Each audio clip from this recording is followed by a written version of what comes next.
అబ్రాహాము ఇస్సాకును కనెను. ఇస్సాకు పద్దనరాములో నివసించు సిరియావాడైన బెతియేలు కుమార్తెను సిరియావాడైన నబాను సహోదరియైన రిబ్కాను పెండ్లి చేసుకొన్నప్పుడు 40 సంవత్సరములవాడు. యాకోబు మరియు ఏసావు ఇస్సాకు రిబ్ కుమారులు. రిబ్క్ గర్భంతో ఉన్నప్పుడే దేవుడు ఆమెకు, నీ గర్భంలో 2 జాతులు ఉన్నాయి, పెద్దవాడు చిన్నవాడికి సేవ చేయును అని చెప్పాడు. ఆమెకు 2 కుమారులు పుట్టారు. మొదట ఏసావు, తరువాత యాకోబు. యాకోబు పుట్టినప్పుడు ఏసావు మడిమిని పట్టుకుని పుట్టాడు. యాకోబు ఏసావు తండ్రి ఈశాక్ పెద్దవాడైన తర్వాత తను ఆశీర్వాదం ఇవ్వాలనుకున్నాడు. రీబ్క్ సహాయంతో యాకోబు ఏసావుగా మారి ఈశాక్ను మోసం చేసి పెద్దవాడిగా ఉండి ఆశీర్వాదాన్ని పొందాడు. ఇది ఏసావును చాలా కోపపెట్టింది.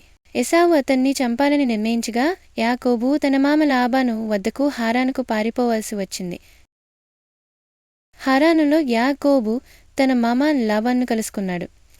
అతనికి లాబాను కుమార్తె రాహేలు నచ్చింది. ఆమెను పెళ్లి చేసుకోవడానికి 7 సంవత్సరాలు పనిచేశాడు. కానీ లాబాను అతనికి మొదట పెద్ద కూతురు లేయాని ఇచ్చాడు. తరువాత యాకోబు మరో 7 సంవత్సరాలు పనిచేసి రాహేలును కూడా భార్యగా చేసుకున్నాడు.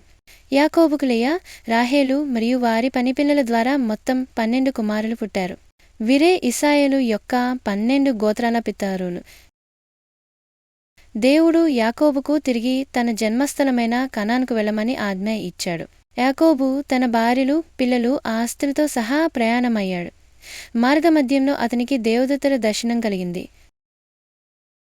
యాకోబు తన అన్న ఏసావుతో కలుసుకోబోతున్న సమయంలో చాలా భయపడ్డాడు. ఆ రాత్రి యాబోకు నది ఒడ్డున ఒక దేవదూతతో రాత్రంతా పోరాడాడు.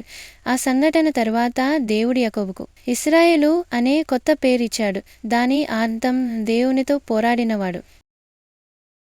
తరువాత యాకోబు ఏసావును కలిశాడు.